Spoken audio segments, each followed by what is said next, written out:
श्री स्वामी समर्थ. स्वागत आहे तुमचं माझ्या युट्यूब चॅनलमध्ये. आजचा दिवस तुम्हाला खूप छान सुख समाधानाचा आणि आनंदाचा जाऊ देत ही स्वामींच्या चरणी प्रार्थना करते आणि आज या नवीन व्हिडिओला सुरुवात करते. तर बघा मित्रमैत्रिणींनो, आता आपण जेवण जे आहे तर ते जेवण करतच असतो रोजही आणि दोनही वेळ आपण जेवण करतो. परंतु काही वेळा काय होतं बघा, काही वेळा अचानक आपल्या ताटामध्ये जसं की पोळीमध्ये असेल, भाजीमध्ये असेल, ताटामध्ये केस निघतो. तर त्याचे नेमके काय संकेत असणार आहे, गरुड पुराण रहस्य जे आहे तर ते तुमच्या बरोबर मी आज शेअर करणार आहे. म्हणजे थोडक्यात तुम्हाला त्याबद्दलचं काय माहिती आहे ती सविस्तरपणे आजच्या व्हिडिओमध्ये समजावून सांगणार आहे. ताटामध्ये केस निघच्या मागचं काय संकेत असतो, काय होत असतं त्याबद्दल माहिती तुम्हाला सांगणार आहे आजच्या व्हिडिओमध्ये.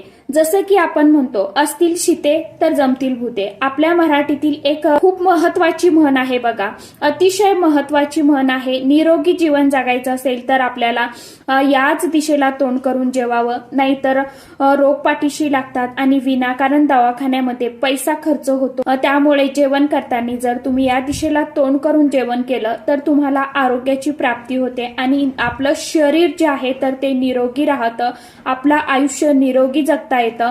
त्याचप्रमाणे जेवण करताना जेवणामध्ये केस आला तर आपण नेहमी केस बाजूला काढतो आणि तेच जेवण जे आहे तर ते परत ग्रहण करत असतो. परंतु आपल्या वास्तुशास्त्रानुसार, त्याचप्रमाणे आपल्या ज्योतिषशास्त्रानुसार ताटामध्ये केस येणं यामागचं कारण सांगितलं आहे, ज्यामुळे आपल्याला येणाऱ्या अडचणीचे, परिस्थितीचे काही शुभ संकेत असतात. त्यामुळे ते संकेत कोणते जेवण हे आपण बघणारच आहोत. आपण काय करावं, हे असे जेवण खावं की नाही, तर याविषयीची संपूर्ण माहिती आजच्या या नवीन व्हिडिओमध्ये मी तुम्हाला तुमच्या बरोबर शेअर करणार आहे. त्यामुळे तुम्ही हा व्हिडिओ स्किप न करता शेवटपर्यंत नक्की बघा. चॅनलवरती तुम्ही जर हा व्हिडिओ पहिल्यांदा बघत असाल तर चॅनलला आवर्जून सबस्क्राईब करा आणि असेच नवनवीन माहितीपूर्ण व्हिडिओ बघण्यासाठी समोरील बेल आयकॉनलाही प्रेस करा. बघा मित्रमैत्रिणींनो, आपण जीवनामध्ये समाधानाचे 4 घास जे आहेत तर ते आपल्या पोटामध्ये जावे यासाठी आपण खूप प्रयत्न, कष्ट, मेहनत करून अन्न ग्रहण करत असतो.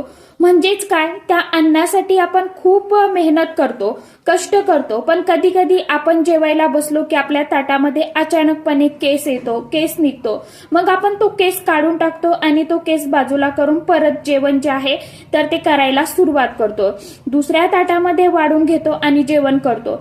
आपण म्हणतो घरात केस विंचरल्यामुळे ताटामध्ये चुकून कुठून तरी केस उडून वगैरे आला असेल आणि तो पडला असेल. परंतु आपण जर लक्ष दिलं तर नेहमी घरातील जर एकाच व्यक्तीच्या ताटामध्ये केस येत असतो किंवा येत असेल तर हा कशाचा संकेत असतो बघा, तर ती व्यक्ती आजारी पडणार आहे याचा हा संकेत असतो. त्या व्यक्तीची तब्येत जी आहे तर ती अचानकपणे बिघडू शकते. काही वेळा आपण जेवण करत असलो आणि आपल्या ताटामध्ये चुकून कोणाचा पाय लागला तर ते जेवण जे आहे, जेवण दारिद्र्य आणणारे असते. जेवण कधीही करू नये. पाय लागलेले भोजन खाल्ल्यास आपल्या जीवनामध्ये दरिद्रता, गरिबी येते. जर आपण जेवण करत असलो आणि ताटाला कोणी ओलांडलं तर असे जेवण देखील कधीही चुकून करू नका किंवा खाऊ नका. कधीही ते जेवण पक्ष्यांना, प्राण्यांना, मुक्या प्राण्यांना टाका. असं जेवण खाऊ नये, कारण की ते जेवण खाल्ल्याने ते भोजन मानलं जात नाही. यामुळे आपलं मन आणि ते जेवण दोन्हीही अशुद्ध होतं.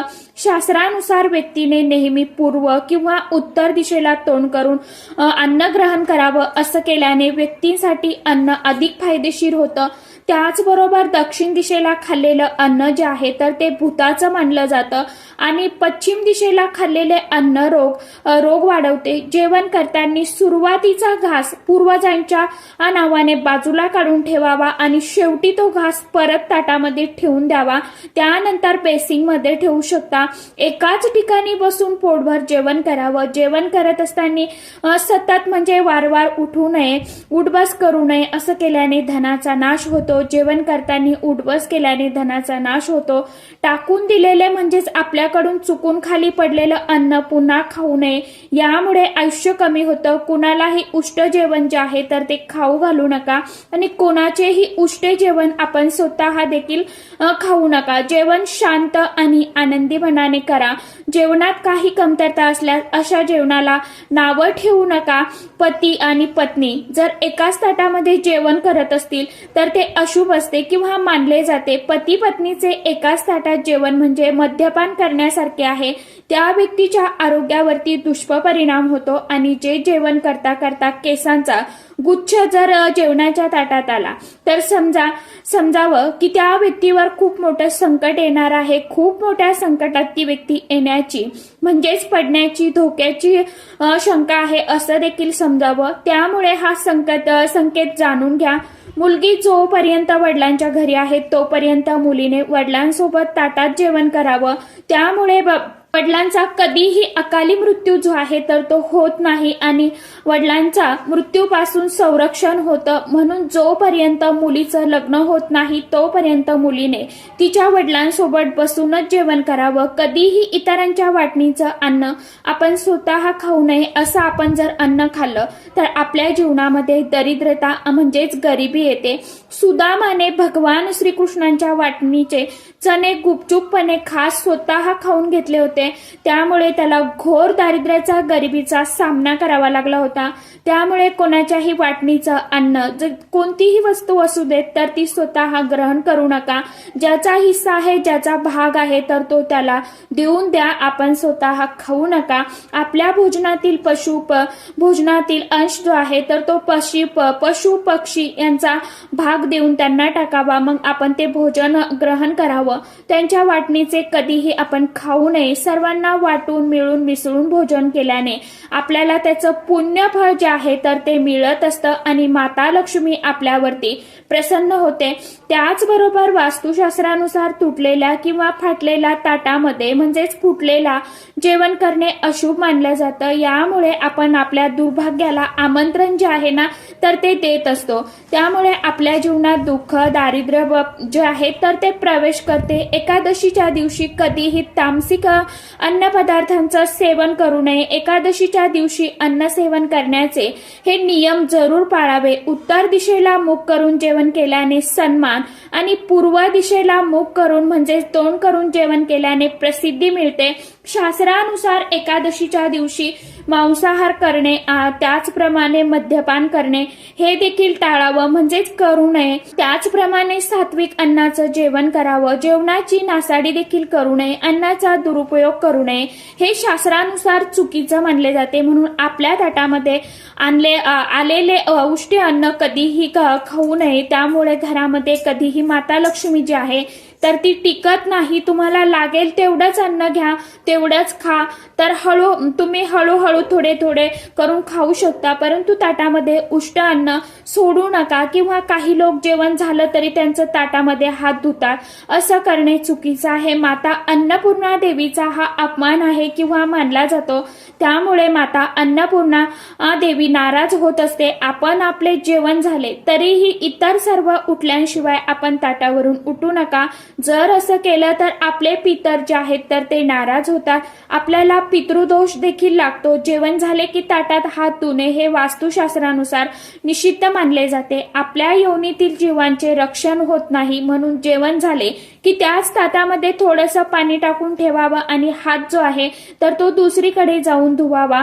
अन्नाचा अपमान आणि अन्नपूर्णे मातेचा अपमान करण्यासारखेच आहे. म्हणून जेवण करताना म्हणजेच हात धुताना ही चूक करू नका. जेवणाला सुरुवात करण्यापूर्वी ओम शांती या मंत्राचा जप करा. या मंत्राचा पठण करा. या मंत्राचा जप केला तर सर्व देवी देवतांचा कृपा आशीर्वाद आपल्याला मिळतो.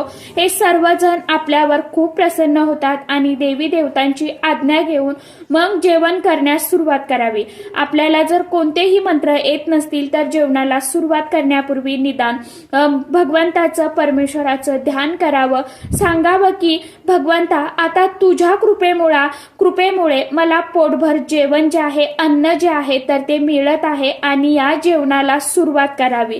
यामुळे भगवंताची कृपा आपल्यावरती राहते. आपल्याला सुख शांती समृद्धी मिळते आणि आपल्या समोर वाढलेल्या ताटाचा सदैव आदर करावा. आपल्याला सुख समृद्धी प्राप्त होऊन आपल्या अन्नधान्यात बरकत येते. जेवण करण्याला बसण्यापूर्वी सर्वात आधी भगवंताला नैवेद्य अर्पण करावा, म्हणजेच अन्न न राहता त्याचा प्रसाद बनतो आणि प्रसाद ग्रहण केल्याने आपल्याला कधीच कोणत्याच गोष्टीची उणीव, चणचण, कमतरता जी आहे तर ती भासत नाही. भगवंतांना न चुकता दररोज नैवेद्य दाखविल्याने आपल्या घरात अन्नधान्याची बरकत जी आहे तर ती होत असते. घरात कधीही अन्नधान्याची कमतरता जाणवत नाही.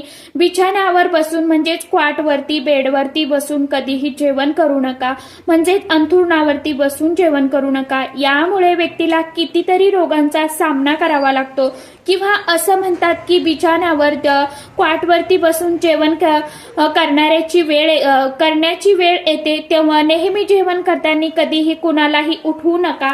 यामुळे जीवनामध्ये दुर्भाग्य येते. जेवण करताना घरातील कर्ता पुरुष किंवा कर्ती स्त्री जर जेवण करत असेल तर इतर चिंताजनक विषयावर ती चर्चा करू नका किंवा नाराज करू नका. सुरुवातीला त्यांना शांत मनाने, शांत चित्ताने जेवण करू द्या. त्यानंतर अशा गोष्टीवरती चर्चा करा, बोला. जेवण करताना त्यांना अपव्यय आणू नका. हा माहितीपूर्ण व्हिडिओ जर तुम्हाला आवडला असेल तर व्हिडिओला एक लाईक आवर्जून करा. सांगितल्याप्रमाणे आपण आपल्या ताटामध्ये काही वेळा केस जो आहे तर तो निघत असतो. आपण काही वेळा बेडवरती बसून जेवण करतो किंवा इतर कुठल्या दिशेला बसून आपण तोंड करून जेवण करतो. त्यामुळे आपल्या शरीरावरती, आपल्या मनावरती काही परिणाम जे आहेत तर ते होत असतात. तर सांगितल्याप्रमाणे तुमच्याकडनं ही काही चूक होते का बघा. आणि चूक जी आहे, आता मनुष्य म्हटल्यानंतर, आयुष्य म्हटल्यानंतर आपल्या हातून शेवटी मनुष्य आहे. छोट्या मोठ्या चुका ज्या आहेत तर त्या होत असतात, परंतु ज्यावेळी आपल्याला माहीत नसतं, परंतु माहीत असून जर आपण चूक करू तर ती आपल्याला सुधरवण्याचा प्रयत्न करायचा आहे. थोडक्यात म्हणजे आपल्याला काळजी घ्यायची आहे की आपल्या हातून कोणत्या चुका होत आहेत, आपण काय चुका करतोय, आपण ते एकदा लक्षात घ्यायचं आहे, लक्ष द्यायचं आहे आणि त्यामध्ये थोडाफार तरी मान्य आहे. संपूर्ण वास्तुशास्त्र पाळणं आताच्या जगामध्ये, काळामध्ये आपल्याला पाळणं शक्य नाही, परंतु जेवढं आपल्याकडनं पाळणं होईल तेवढं जास्तीत जास्त पाळण्याचा प्रयत्न करायचा आहे. आपल्या आरोग्यासाठी, आपल्या घरासाठी, आपल्या कुटुंबासाठी, आपल्या मुलाबाळांसाठी आपल्याला काही उपाय सेवा ज्या आहेत तर त्या करायच्या असतात. काही नियम जे आहेत तर ते देखील पाळायचे असतात. तर सांगितल्याप्रमाणे तुम्हाला आजचा व्हिडिओ कसा वाटला नक्की सांगा, कमेंट बॉक्समध्ये कमेंट करा. तर चला, आजच्या व्हिडिओमध्ये इतकीच माहिती होती. कशी वाटली नक्की सांगा. व्हिडिओ आवडला तर चॅनलला आवर्जून लाईक, शेअर, सबस्क्राईब जरूर करा. परत भेटूया नवीन माहितीसोबत, नवीन व्हिडिओसोबत. तोपर्यंत सर्व माझ्या युट्यूब परिवाराला श्री स्वामी समर्थ.